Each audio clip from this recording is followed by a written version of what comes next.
नरेंद्र मोदी का भाषण आपने सुना होगा पिछले दिनों। उस भाषण में आपने ये भी देखा कि कैसे मोदी जी इस चुनाव को किसी और पिच पे ले जाने की कोशिश कर रहे हैं।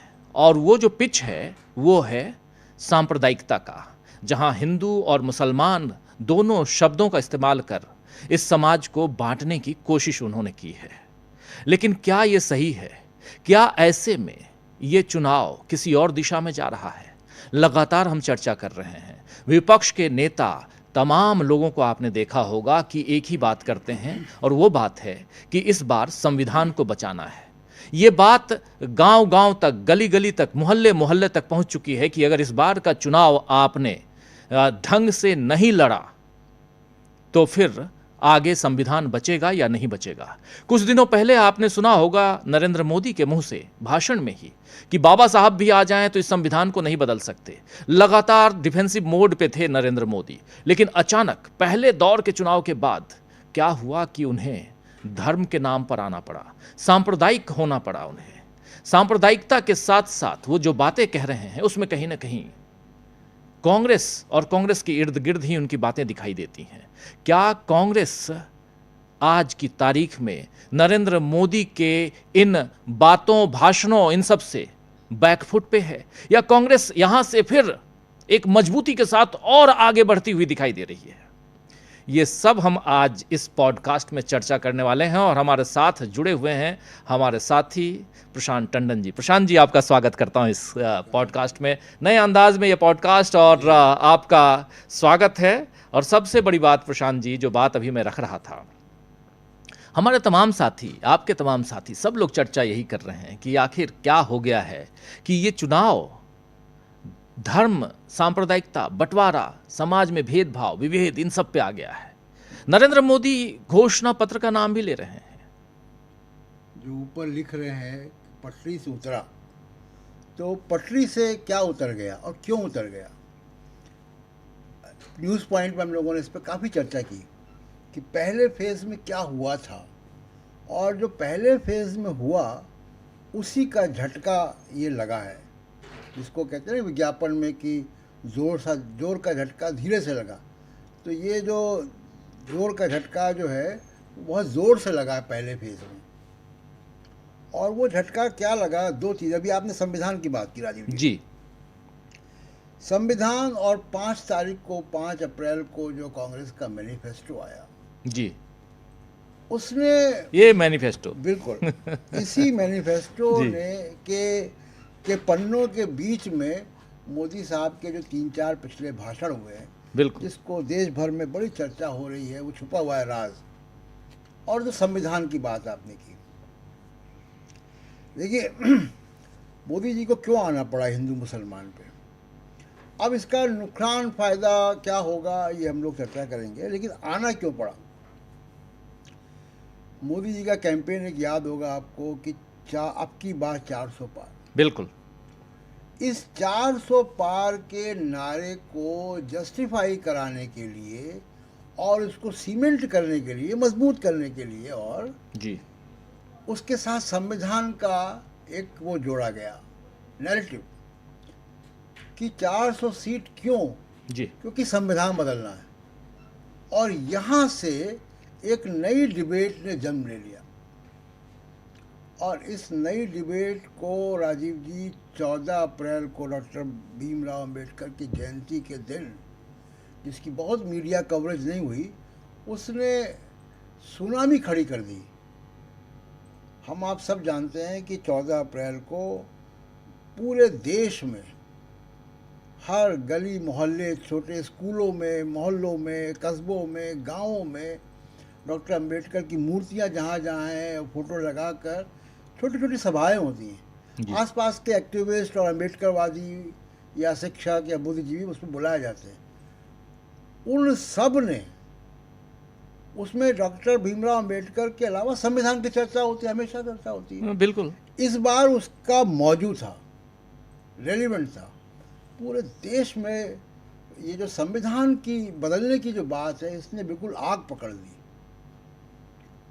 आपने देखा होगा कि फिर वो अमित शाह जी को कहना पड़ा कि हम सेकुलरिज्म भी नहीं बदलने देंगे, एक शब्द नहीं बदलेंगे। एक शब्द नहीं बदलेंगे, आरक्षण भी नहीं जाएगा। मोदी जी को, जैसा आपने कहा ना, मोदी जी को कहना पड़ा कि डॉक्टर अम्बेडकर खुद आ जाएं तो भी नहीं बदल सकते। अब उसकी एक पृष्ठभूमि थी, मैं उसमें नहीं जाना चाहता, जी। थोड़ा लंबा समय हो जाएगा। लेकिन ये संविधान की जो डिबेट है, ये मोदी जी का जो कैंपेन था, इसकी हवा निकल गई, पूरी हवा निकल गई। मैनिफेस्टो वो ला नहीं पाए, कांग्रेस जी। के मैनिफेस्टो की चर्चा हो गई। और अब आप सबसे ज्यादा देखिए, प्रचार तो उन्होंने ही किया कांग्रेस के मैनिफेस्टो का। हाँ, और अब जिसको आप कह रहे हैं पटरी से उतर गया, उस पटरी से क्या उतरा मैं बताता हूँ आपको। अलीगढ़ के बाद, अलीगढ़ से और अब तक, अब मोदी जी अपने भाषणों में 400 सीट का नारा नहीं देते। बीजेपी ने 400 सीट के नारे को डंप कर दिया है संविधान की डिबेट की वजह से। तो अब उसके रिप्लेसमेंट के तौर पे इसको लाया गया, हिंदू मुसलमान। अब इसमें जरा आपसे मैं ये जानना चाह रहा हूँ कि हिंदू जी। मुसलमान लोग कर रहे हैं, जी। देख रहे हैं हम लोग, मुस्लिम लीग ढूंढ लाए, कांग्रेस की अरे मैनिफेस्टो बहुत में। मजेदार है, मुस्लिम लीग का नाम ले रहे हैं। देखिए, मुस्लिम लीग सबसे पहले आया, उसके बाद मांस मछली की बात आई। तेजस्वी यादव जब नवरात्र के समय, उससे पहले उन्होंने एक पिक्चर डाला था, 8 से शायद नवरात्र थी, 9 से नवरात्र की शुरुआत हो रही थी, और 8 को उन्होंने मछली खाते हुए कैंपेन के दौरान दिखाया था, वीडियो डाला था। वहाँ से फिर मछली, तो मांस मछली पे आ गए। उसके बाद आप देखिए वो मंगलसूत्र पे आए, मुस्लिम आबादी पे आए, इन तमाम लेकिन मणिपुर पे नहीं आए, मणिपुर पे नहीं आए। तो ये मांस माँ शब्द के इर्द गिर्द तो मोदी जी घूमते हुए नजर आते हैं। जी। उसमें दो चीजें छोड़ी इन्होंने, एक जो सपना दिखा रहे थे 2047 वाला, और 400 सीट, ये दो चीज छोड़ी हैं। और फिर वो हिंदुत्व का कोर हिंदुत्व, सांप्रदायिक हिंदुत्व भी नहीं, सांप्रदायिक पे पिच पे आ गए पूरी तरीके से। और ये यहीं तक रहेगा, ये इससे आगे बढ़ेगा। तो ये मोदी जी का जो नया कैंपेन है, उसमें अब 400 सीटों का कोई जिक्र नहीं होगा, होना बंद हो गया है। और उसमें अब वो एक उन्नत भारत, प्रगतिशील भारत, विकसित भारत, वो सपना भी अब नहीं है। नहीं है। अब केवल जो है वो हिंदुत्व पे खतरा पे चुनाव लड़ा जा रहा है। प्रशांत जी, मुझे यही लगता है कि पहले दौर के मतदान के बाद 19 तारीख को जब से पोलिंग के बाद से जो ये खबर आने लगी बहुत तेज़ी से, सोशल मीडिया पे, डिजिटल चैनल्स पे, सब जगह हम लोगों ने देखा कि मोदी तो गए, हैशटैग मोदी तो गयो हमने देखा ट्विटर पे ट्रेंड करने लगा वेरी नेक्स्ट डे 20 तारीख को। और उसके बाद से ये भी खबर आई है कि नरेंद्र मोदी, अमित शाह और जेपी नड्डा की घंटों मीटिंग हुई है देर रात तक, और चिंतन मनन हुआ है कि आखिर किया क्या जाए। पहले दौर में 102 सीटें, चुनाव आयोग ने सबसे ज़्यादा सीटों पर चुनाव पहले दौर में करवा लिया। इसके बाद सेकंड फेज में 88 सीट्स हैं, पहले 89 था लेकिन 89 सीट्स नहीं है, 88 सीट हैं, क्योंकि बैतूल जो मध्य प्रदेश का है वो संसदीय क्षेत्र, वहाँ पे अब अगले दौर में वोटिंग होगी, यानी कि तीसरे दौर में होगी। तो दूसरे दौर में 88 सीटें, 88 और 102 यानी 180 सीटें, 190 सीटें हो जाती हैं। 190 सीटों पर पिछड़ जाना मतलब पहले दौर में आप पिछड़ गए, ये खबर आ गई। दूसरे दौर में अगर पिछड़ गए, क्योंकि दूसरे दौर में केरल की 20 सीटें हैं, ये ना भूलें हम, और केरल की 20 में से एक भी सीट इनके पास नहीं आने वाली है। तमिलनाडु में भी, और तमिलनाडु में भी एक भी सीट नहीं आ रही है, क्योंकि उसमें पहले दौर में वोटिंग हो गई। लेकिन इसके साथ साथ जहां सबसे ज़्यादा उम्मीद है वो है कर्नाटक। इनको थी उम्मीद, वहाँ भी इनकी हालत अच्छी नहीं है। गुजरात में नहीं है। राजस्थान की 14 सीटों पे अभी है, 13 सीटों पे वोटिंग हो गई, तो 12 सीटों पे वोटिंग हो गई। तो राजस्थान में भी हालत बहुत अच्छी नहीं दिखाई दे रही है। सबसे बड़ी बात प्रशांत जी, उत्तर प्रदेश का जो पश्चिमी उत्तर प्रदेश है, जिससे राहुल गांधी और अखिलेश यादव ने पहले दौर से ही एक हवा बनाई। उसके बाद हम लोगों ने देखा कि अमरोहा में राहुल गांधी और अखिलेश यादव की सभा हुई है, ज्वाइंट रैली, और उस रैली में भी जैसे लोग आए और जो रिस्पॉन्स मिल रहा था। फिर प्रियंका गांधी एक रैली कर लेती हैं, उससे पहले सहारनपुर की रैली, इमरान मसूद वहाँ से हैं, तो वो रैली में भी जैसी इनको उम्मीद थी सत्ता पक्ष को, जी, वो नहीं हुआ। और पश्चिमी उत्तर प्रदेश की जब आप चर्चा कर रहे हैं राजीव जी, तो दो तीन चीज़ें ज़रूर हम लोग को याद रखनी चाहिए। क्षत्रिय लोगों का नाराज़गी, और वहाँ पे बड़ी बड़ी पंचायतें हो चुकी हैं, राजस्थान में हुई, गुजरात में हुई, कवर भी किया हम लोगों ने न्यूज़ पॉइंट में उसको। उसके बाद जाट समाज की नाराज़गी, पहलवानों को लेकर और तमाम मसलों को लेकर जी। उसके बाद आप देखिए किसानों की नाराज़गी, और बीजेपी एमएसपी की गारंटी का कानून का वादा नहीं कर पाई। तो पश्चिमी उत्तर प्रदेश, जो कि एक समय में कहा जा रहा था कि बीजेपी का लैब है, आरएसएस का लैब है, खासकर मुजफ्फरनगर के दंगों के बाद, और कैराना से जो अफवाह फैलाई गई थी, और कैराना मैंने सुना है कि एकरा हसन बहुत अच्छा चुनाव लड़ रही है। बिल्कुल, और हिंदुओं का साथ मिला, जो आप जो कह रहे हैं ना, उसमें इन लोगों का, अच्छा, क्षत्रिय समाज लगातार विरोध कर रहा है। एक वीडियो अभी देख रहा था कल, हम लोगों ने डीबी लाइव पे उसको वो भी किया, डाला भी है। क्षत्रिय समाज की बैठक है, उस बैठक में साफ साफ कहा जा रहा है कि योगी के खातिर मोदी को हराना पड़ेगा, यानी मोदी तेरी खैर नहीं, योगी से बैर नहीं, ये बातें हो रही हैं। और यानी हिंदू जो 80 और 20 का नारा देते थे नरेंद्र मोदी, उस वोट बैंक में भी सेंध, और लगातार ग्राफ तो गिर ही रहा है, परेशानी में सबसे है। बड़ी बात ये है कि जो परंपरागत वोट बैंक था, खासकर जाट और क्षत्रिय, वो खिसका है। बिल्कुल। और वो कितना गया है वो हम 4 तारीख को देखेंगे, लेकिन ये बात तय है कि वो गया है। और केवल वो गया नहीं है, उसने एक परसेप्शन भी बनाया कि ये सिर्फ हिंदुओं की पार्टी नहीं है, बीजेपी हिंदुओं की ठेकेदारी नहीं है, तमाम हिंदू जो समाज है वो इसकी मुखालफत भी कर रहा है। तो ये एक बड़ा डेंट उनके परसेप्शन में इससे आया। जब हम हिंदू और मुसलमान, हिंदू की बात कर रहे हैं, मतलब एक वोट बैंक की बात कर रहे हैं, तो अब जो 2 दिनों से मोदी का कैंपेन जो चल रहा है, जिसको डिरेल, पटरी से उतरने की बात हम कर रहे हैं, ज़रा उसको देखिए, आप गौर फरमाइए कि इन्होंने, नरेंद्र मोदी जी ने ये कोशिश कर ली कि अब बंटवारा कर दिया जाए। बंटवारा मतलब अपने वोट बैंक को अपनी तरफ खींचा जाए, क्योंकि इनका वोट बैंक बाहर जा रहा है। जो आप बता रहे हैं, जो हम लोग बातें कर रहे हैं, क्षत्रिय समाज हो, चाहे जाट हो, जाट समाज हो, चाहे त्यागी समाज हो, ऐसे कई जो और संविधान को लेके जो SC ST OBCs में जो एक जिसको कहें कि हलचल है, बेचैनी है जी, और क्योंकि उनका आरक्षण का सवाल है। देखिए, संविधान के जब मामला उछला तो सबसे ज़्यादा बात जो हुई उसमें कि आरक्षण को हटाएंगे, उसमें मोहन भागवत के बयान भी हैं। अच्छा, एक और बात राजीव जी मैं आपको बताना चाहता हूँ कि बीजेपी, हम लोग तो मोटी मोटी चीज़ें कि मोदी साहब ने रैली में ये कहा, प्रेस कॉन्फ्रेंस में ये कह दिया, राहुल गांधी ने ये कहा, नीचे क्या चलता है? तो नीचे जो व्हाट्सएप ग्रुप चलते हैं बीजेपी के समर्थकों के, उसमें जो तमाम सारे लोग थे, उन्होंने अपने ढंग से 400 सीटों के पार और संविधान बदलने की बात को बहुत अग्रेसिव ढंग से ये कहना शुरू किया कि अब तो आरक्षण खत्म करेंगे। ये वहाँ से पैदा हुआ और बड़े पैमाने पर ये बात फैल चुकी व्हाट्सएप में।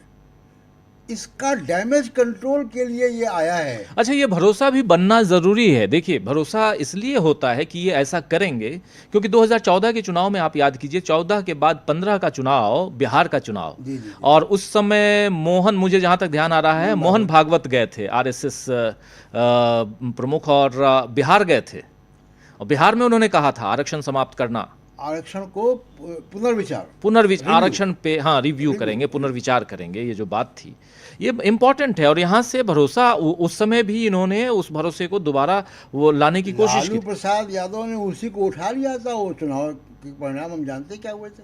बिल्कुल। तो वही है कि संविधान को बचाना है तो इस चुनाव को किसी भी ढंग से इनके हाथ से, बीजेपी के हाथ से निकालना होगा। ये बात अब गांव-गांव के लोग कह रहे हैं। और पहले फेज के मतदान में ये एक चीज़ और देखने को मिला, जो बात मिली है वो ये कि उदासीन हो गए हैं बीजेपी के वोटर।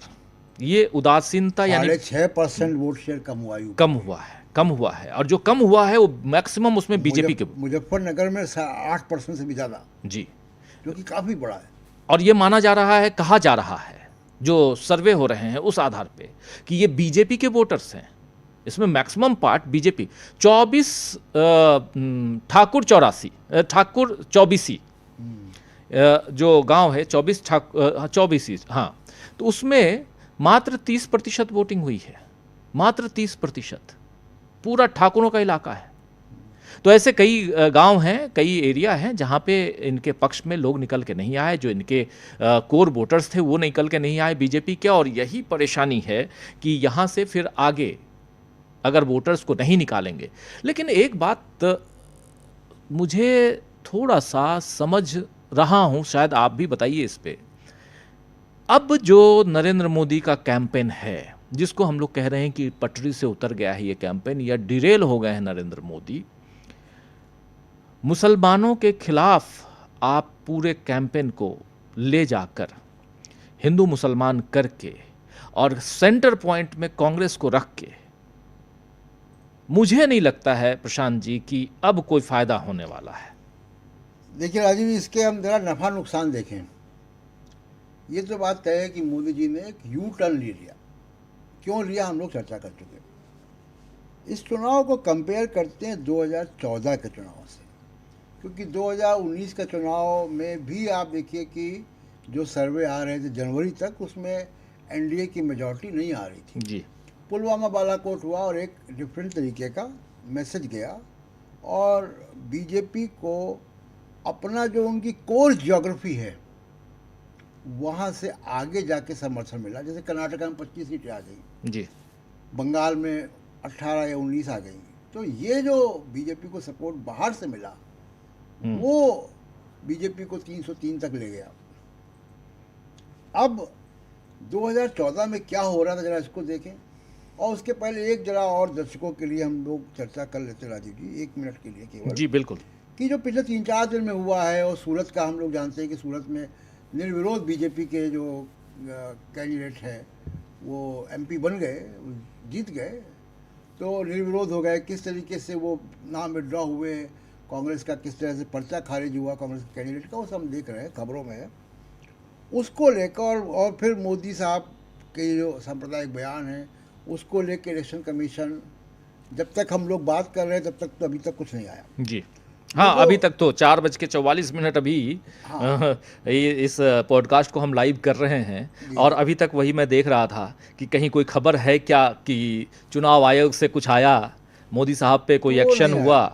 और आज तो मोदी जी ही नहीं बल्कि अब तो अमित शाह, फिर मुख्यमंत्री योगी आदित्यनाथ सब कूद पड़े हैं सब। अच्छा, मैं देख रहा हूँ राजीव जी की पॉलिटिकल पार्टीज के बीच में और तमाम सारे जो आम जनता है जो थोड़ा सा सोशल मीडिया पे या पब्लिक स्पेसेस में एक्टिव है जी, वो उनमें एक निराशा का भाव है।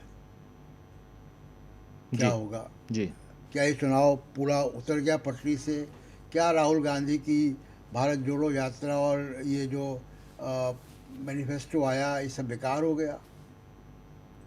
लेकिन बतौर पॉलिटिकल एनालिस्ट जी, मुझे लगता है कि मैं इतना चिंतित नहीं हूँ, क्योंकि मैं उसको थोड़ा और ढंग से देख रहा हूँ, तो मुझे इसकी चिंता नहीं हो रही।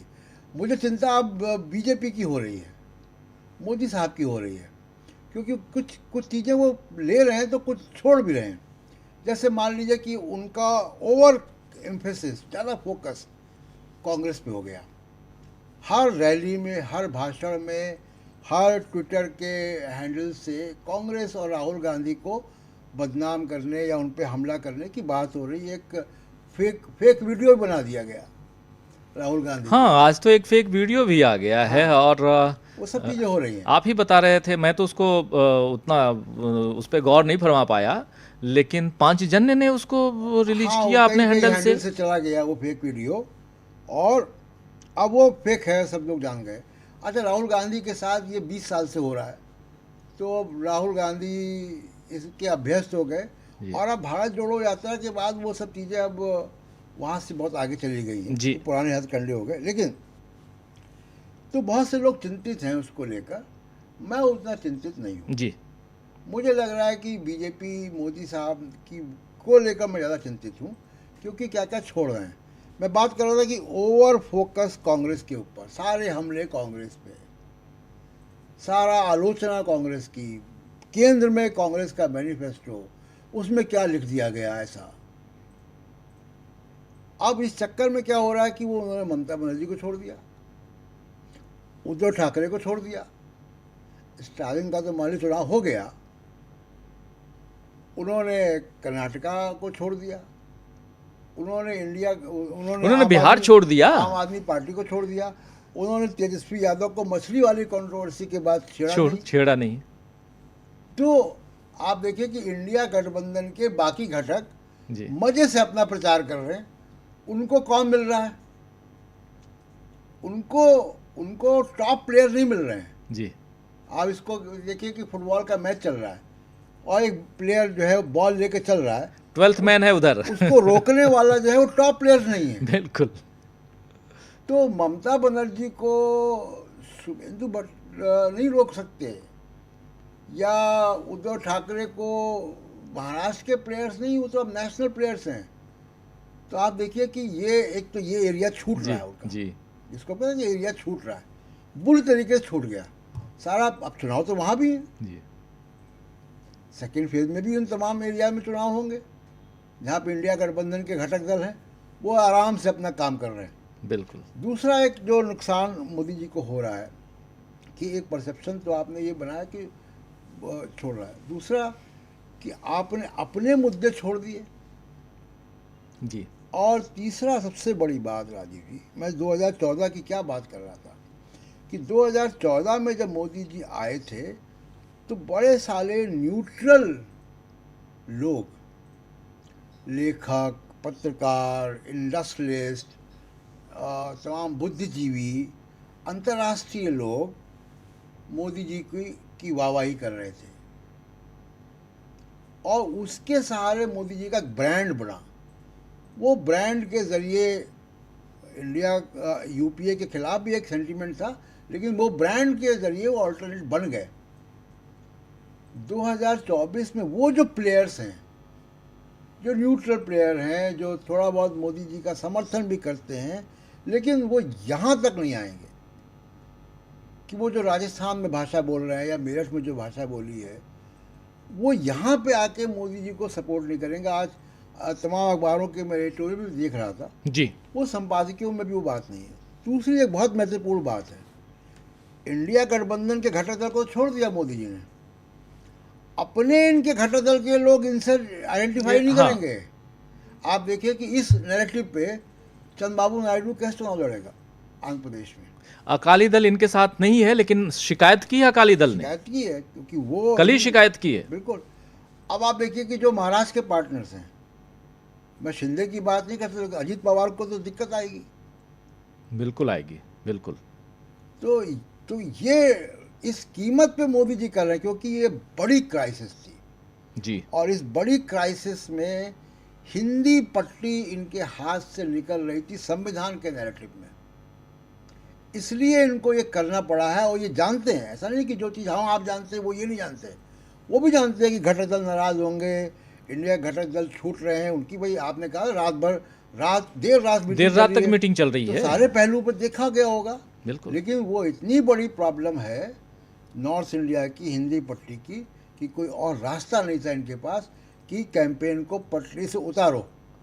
जी दोस्तों, हम लोग इस वक्त आपके सामने लाइव हैं और चर्चा जो कर रहे हैं इस पॉडकास्ट में। आप जानते हैं पॉडकास्ट एक अलग दुनिया है डिजिटल का, और इस पॉडकास्ट के ज़रिए हम लोग कुछ ऐसी गपशप ही सही, लेकिन कुछ ऐसी बातें आप तक लेके आना चाहते हैं जो न्यूज़ पॉइंट में नहीं कर पाते हैं, नज़रिया में या खरी खरी में जो हमारा 3 फ्लैगशिप प्रोग्राम है उसमें नहीं कर पाते हैं, लेकिन पॉडकास्ट के ज़रिए मेरे साथ हमारे साथी प्रशांत टंडन जी हैं और ये प्रोग्राम लेके आ रहे हैं। तो पॉडकास्ट की दुनिया में एक बार फिर से आप तमाम दोस्तों का जो बाद में जुड़े हैं, आप सबका स्वागत करता हूँ।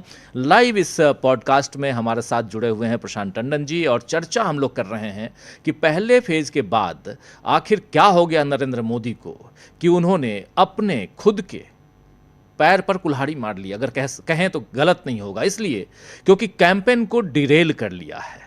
और डिरेल हम इसलिए कह रहे हैं, शायद मोदी जी के चाहने वाले प्रशांत जी, उनको लगता होगा कि वाह क्या छक्का मारा है, लेकिन ये बाउंड्री पे कैच हुए जा रहे हैं। इनका जो प्लेयर आ रहा है वही कैच हो रहा है। दूर से दिखाई देता है वाह क्या मारा, लेकिन उसके बाद जब बाउंड्री पे तो 1 इंच पहले बॉल पकड़ लिया। और यहां पे जो आप कह रहे हैं, बहुत इंपॉर्टेंट बात कह रहे हैं कि ममता बनर्जी, उनके बारे में कोई बात नहीं हो रही है, आराम से अपना कैंपेन कर रही हैं। वेस्ट बंगाल से आप बिहार की तरफ बढ़िए तो बिहार में तेजस्वी यादव आराम से अपना काम कर रहे हैं, बॉल लेके चल रहे हैं, उनको रोकने वाला कोई नहीं है। फिर आप देखिए इधर झारखंड में 14 सीटें हैं। झारखंड में हेमंत सोरेन को आपने जेल में डाल दिया, लेकिन उनकी पत्नी कल्पना सोरेन आराम से काम कर रही हैं। और अभी हम लोगों ने देखा कि क्या शानदार रैली की इन लोगों ने रांची में इंडिया गठबंधन की। तो आप देखिए वेस्ट बंगाल, बिहार, झारखंड, उसके बाद आइए आप उत्तर प्रदेश। उत्तर प्रदेश में अखिलेश यादव चुपचाप काम कर रहे हैं और इस ढंग से उन्होंने टिकट का बंटवारा किया है कि इस बार लगता है कि जो वो 63 सीटों पर लड़ रहे हैं, कुछ सीटें इधर उधर और देंगे।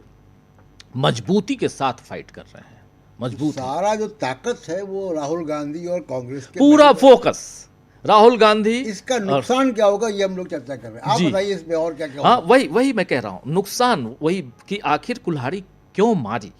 नुकसान अब देखिए, आज ही इन्होंने फिर से, कल ये गए अलीगढ़, परसों बांसवाड़ा में इन्होंने पहला भाषण दिया और वहां से उन्होंने शुरुआत की कि डॉक्टर मनमोहन सिंह ने 2006 में ऐसा बोला था कि इस देश की संपत्ति पर पहला हक मुसलमानों का है, ये मुसलमानों को बांट देंगे। और ये तो ऐसे हैं कि ये आप महिलाओं के मंगलसूत्र तक को नहीं छोड़ेंगे। यहाँ से उन्होंने शुरुआत की। आज कल वो पहुँचते हैं नरेंद्र मोदी अलीगढ़ में दिखाई देता है कि नहीं, मुसलमानों की थोड़ी तरफदारी कर दी जाए।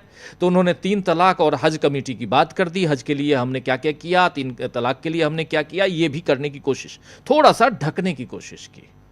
फिर उसके बाद में आज फिर पहुँचते हैं राजस्थान।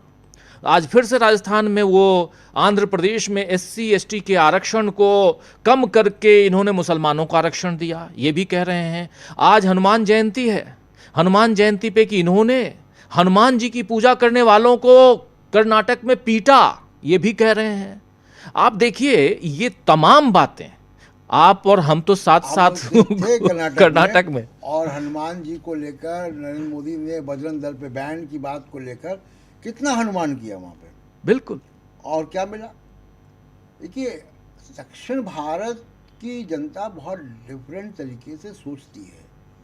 वहाँ पे एजुकेशन लेवल भी ज़्यादा है, अवेयरनेस लेवल भी ज़्यादा है। और कर्नाटक, क्योंकि मैं काफ़ी जाता हूँ जी, तो मैं कर्नाटक के बारे में तो जानता हूँ कि कर्नाटक में इस बार बहुत बुरा होगा। यानी 25 सीटें जो पिछली बार आ गई थी वो 26 कह लीजिए, क्योंकि 25 और एक निर्दलीय महिला थी, उनको भी इन्हीं का समर्थन था, तो 26 सीटें वहाँ पे आधी भी आ जाएं अगर, या बहुत आश्चर्य मुझे नहीं होगा कि आधी से भी कम हो जाए।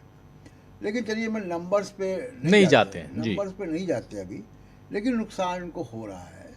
और वो नुकसान का एक जो बड़ा खामियाजा है वो मोदी जी को अपने कैंपेन में कॉम्प्रोमाइज़ करना पड़ा। देखिए, अगर कोई भी, मैं पॉलिटिकल पार्टी को छोड़ दीजिए, आप थोड़ी समय के लिए सोचे कि वॉशिंग मशीन है, वॉशिंग मशीन, हालांकि बीजेपी भी वॉशिंग मशीन है के बारे में चर्चा होती है, लेकिन वॉशिंग मशीन है, कोई है जी, कैडबरीज है, कोई है, उसको अगर कहा जाए कि भाई आप अपना टैग लाइन बदलो कल से जी, तो उसकी सेल गिर जाएगी, उसके इश्तिहार से बेकार हो जाएंगे, उसका जो एक ऑडियंस है वो उसके से निकल जाएगा।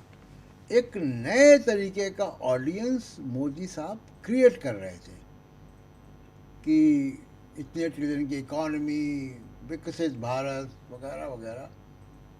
उसके बाद ये रहा है कि विकसित भारत का जो मोदी साहब का नज़रिया है वो ये है।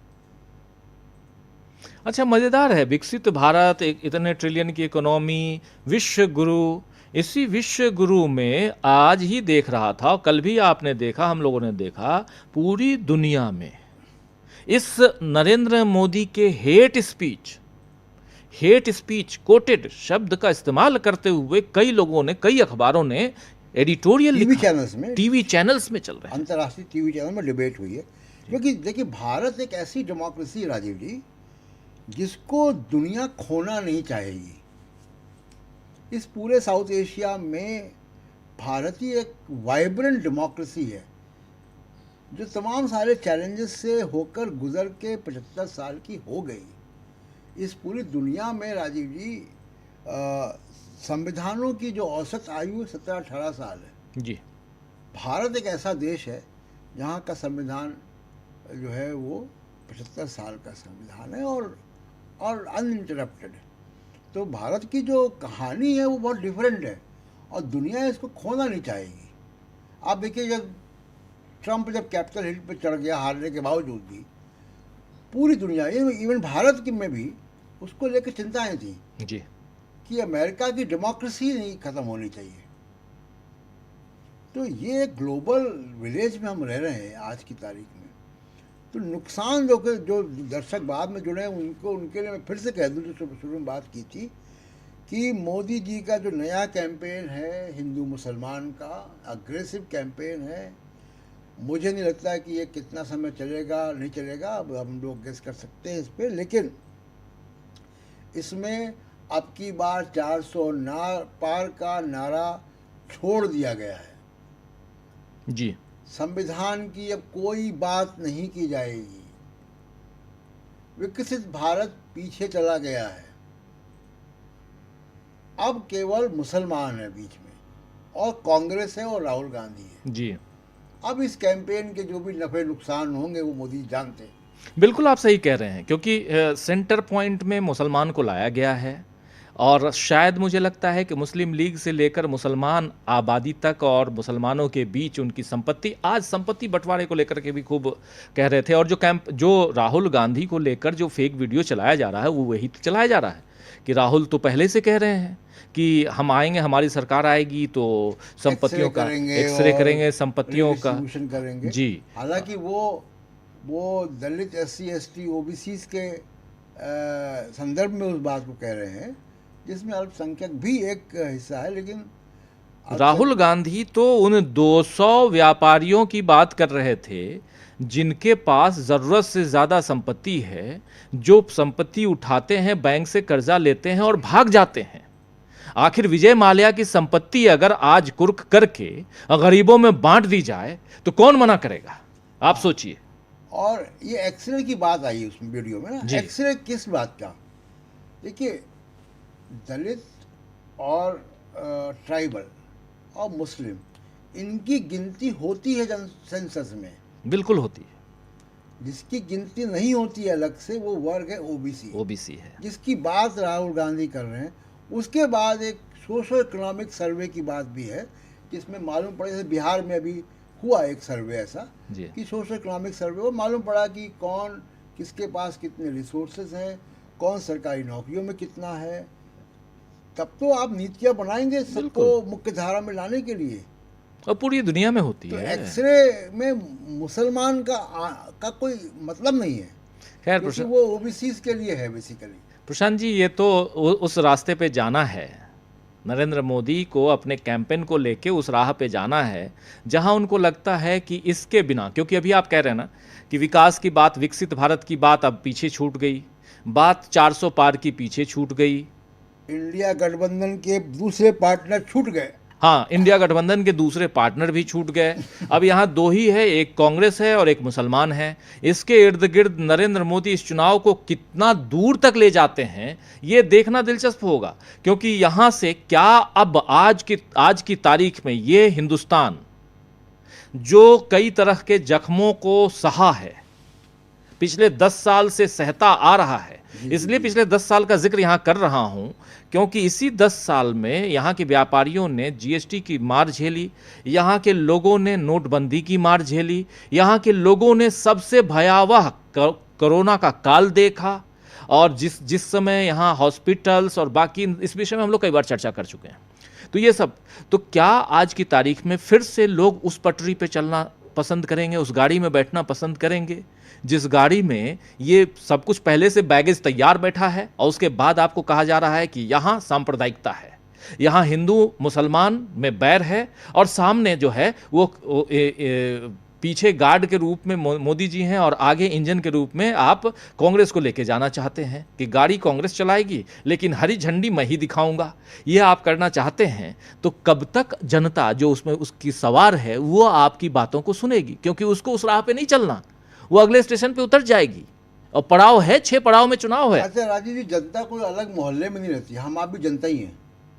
ठीक है, हम पत्रकार हैं, हमारी अलग ढंग से सोचने का तरीका है और एक प्रोफेशनल ट्रेनिंग है उसको करने की, लेकिन हम भी जनता हैं। तो क्या ऐसा होता है कि मतलब किसी चीज़ के बारे में कोई राय हमने बना ली है और एक हमारे पास व्हाट्सएप आया, एक कोई किसी का ट्वीट आ गया और हम अपनी पूरी राय बदल देंगे? ऐसा नहीं होता है। ये राय बनती है over the period of time. बिल्कुल। राहुल गांधी की इमेज खराब करने में बहुत वक्त लगा, अब राहुल गांधी को वापस अपनी इमेज ठीक करने में बहुत एफर्ट लगाने पड़े जी। तो ऐसा नहीं हो सकता कि 10,000 किलोमीटर पैदल चलना पड़ा। हाँ, तो ऐसा नहीं हो, ये कोई सांप सीढ़ी का गेम खेल नहीं है कि आप ऊपर तक गए 99 तक और फिर आपको सांप ने काट लिया और 10-11 पे आ गए। ये ऐसे नहीं होता है जी। ये स्लो प्रोसेस है। ओपिनियन बिल्डिंग समाज में एक स्लो प्रोसेस है। दूसरा चीज़ देखिए, जो रोज़गार की बात है, यूथ में पेपर लीक की बात है, वो कांग्रेस के मैनिफेस्टो से आज की जो प्रॉब्लम्स हैं, जो हॉस्टल्स में, कोचिंग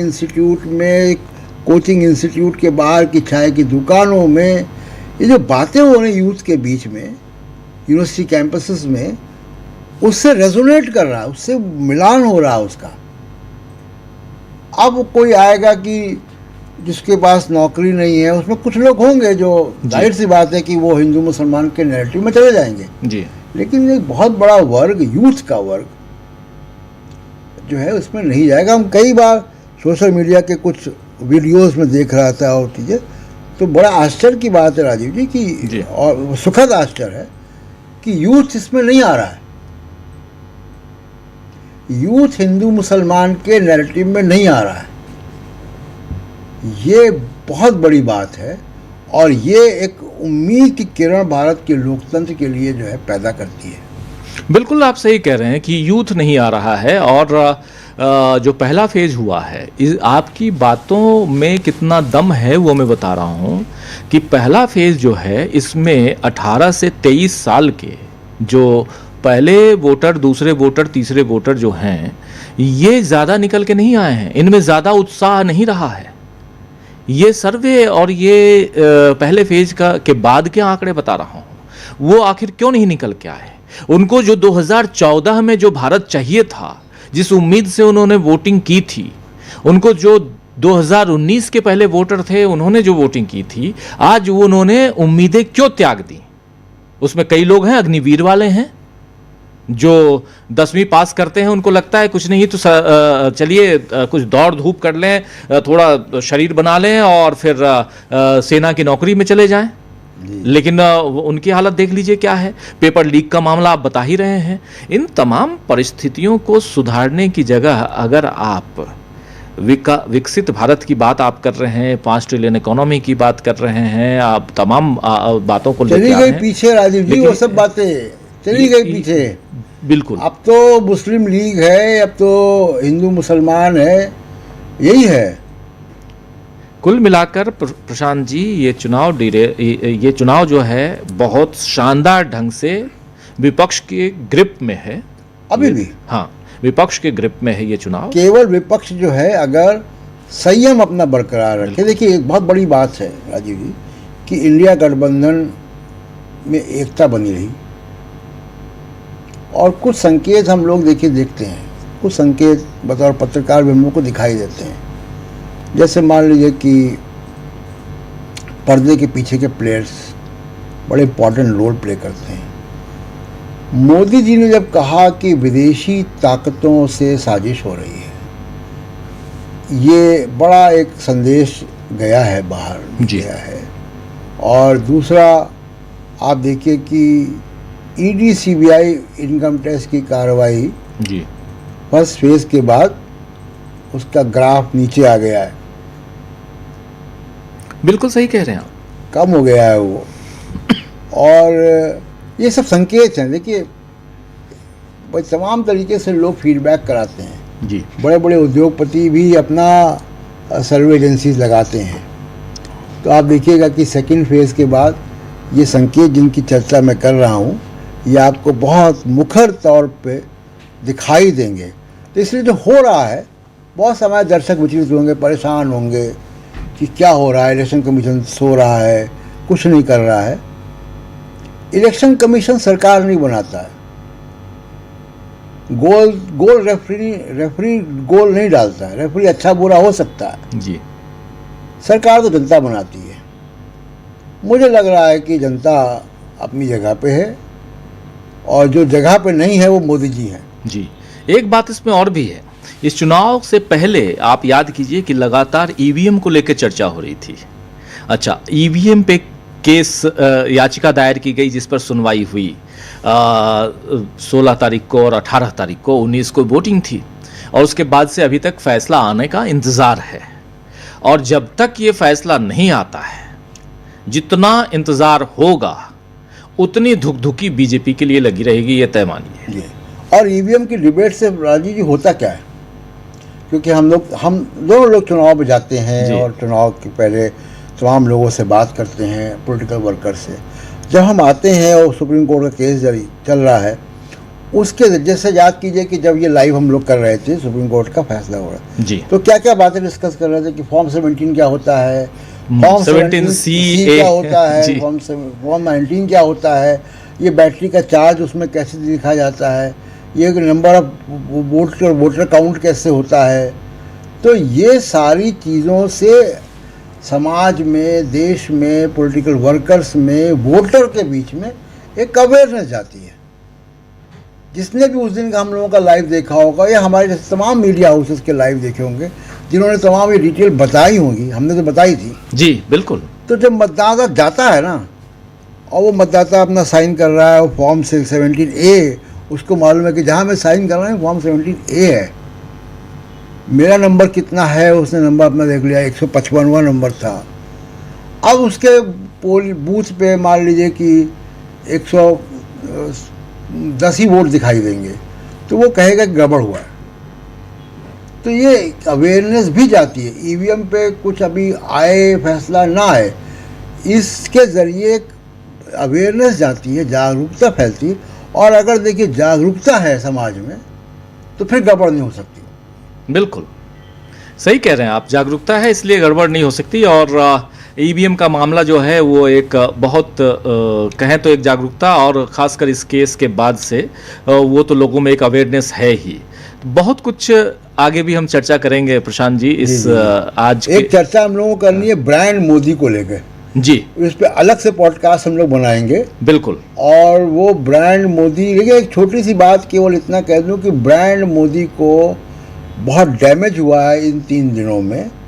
और इनके लिए अब जो न्यूट्रल तमाम बुद्धिजीवी और न्यूट्रल जो इन्फ्लुएंसर्स हैं, विदेशी मीडिया है, अब वो नज़रिया मोदी साहब के लिए नहीं रखेगा।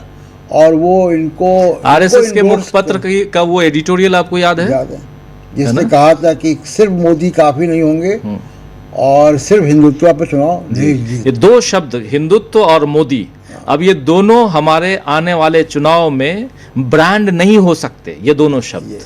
और यही आप कह रहे हैं, तो इस पे हम बिल्कुल चर्चा करेंगे। इस पे एक चर्चा करेंगे। एक चर्चा ये भी अपने को करनी चाहिए, ब्रांड राहुल, इस पे भी चर्चा होनी चाहिए कि राहुल ने ब्रांड मोदी को कैसे ध्वस्त किया है। तो हम लोगों का पॉडकास्ट का सेट तैयार है जी। तो आप तमाम विषयों पे राजीव जी यहाँ पे हाँ, हम बिल्कुल करेंगे। और बहुत सारी ऐसी अनौपचारिक बातचीत हम लोग करेंगे प्रशांत जी। और ये इसलिए भी ज़रूरी है कि नॉर्मली जो प्रोग्राम्स हम लोग करते हैं बहुत ही वहाँ फॉर्मल चीज़ें होती हैं, फॉर्मल बातचीत होती है, लेकिन यहाँ ऐसी बातचीत करना चाहता हूँ आप और हम सब साथ में मिलकर करें जिससे अनौपचारिक ढंग से ड्राइंग रूम में, घर में, परिवार के बीच जो हम लोग बात करते हैं, दोस्तों के बीच जो हम बात करते हैं, उन बातों से कुछ ऐसी चीज़ें निकल के आती हैं जो समसामयिक विषयों में को देखा जाए, समसामयिक मुद्दों के हिसाब से बहुत उपयोगी होती हैं। वही यहाँ इस पॉडकास्ट के ज़रिए रखने की कोशिश, एक छोटी सी कोशिश है, और उम्मीद है कि अपने दर्शकों को ये पॉडकास्ट पसंद आएगा। और दोस्तों, अगर ये पॉडकास्ट पसंद आए तो इसे शेयर ज़रूर कीजिए। और ये हमारा तीसरा एपिसोड है, लेकिन बहुत महत्वपूर्ण इसलिए क्योंकि यहाँ से कैसे बीजेपी या नरेंद्र मोदी का पूरा कैंपेन पटरी से उतर चुका है, और ये कैसे अब मुसलमानों के ऊपर और कांग्रेस के ऊपर, हिंदू भी नहीं, मुसलमान और कांग्रेस के ऊपर जैसे नरेंद्र मोदी आ गए हैं, तो ये कहीं ना कहीं उन्हीं को डैमेज करता हुआ दिखाई दे रहा है। ग्रिप में पूरा का पूरा ये चुनाव विपक्ष के ग्रिप में है, बिल्कुल है। और विपक्ष ने जो नैरेटिव सेट किया है कि संविधान बचाना है तो इस चुनाव को आम जनता, मतदाता, आपको हमें जिता के लाना होगा। दुखती नस बन गया, साबित कर दिया संविधान दुखती नस है। बिल्कुल, चाहे किसी भी पार्टी के प्रत्याशी हों, बीजेपी छोड़ के, आप देखिए अपने अपने कैंपेन में बाबा साहब आम्बेडकर साहब की तस्वीर लेकर वो कैंपेन कर रहे हैं। तो ये छोटी मोटी बात नहीं है।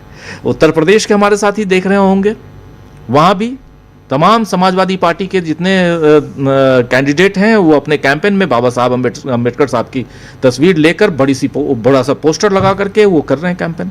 तो ये चर्चा हम करते रहेंगे, और बहुत शुक्रिया अदा करता हूँ आप तमाम दोस्तों जो जुड़े। इस ऑड टाइम में हम लोगों ने ये प्रोग्राम किया, अभी लाइव अचानक हमारा सेट बिल्कुल तैयार है, और इस सेट पे लगातार आप अलग अलग इंटरव्यूज भी देखेंगे पॉडकास्ट के ज़रिए, और पॉडकास्ट हम लोग जैसे प्रशांत टंडन जी कह रहे हैं हम लोग करते रहेंगे।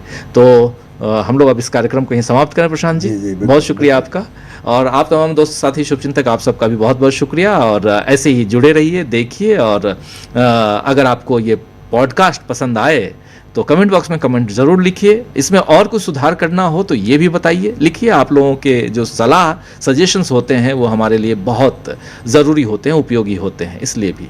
तो हमें दीजिए इजाज़त, नमस्कार।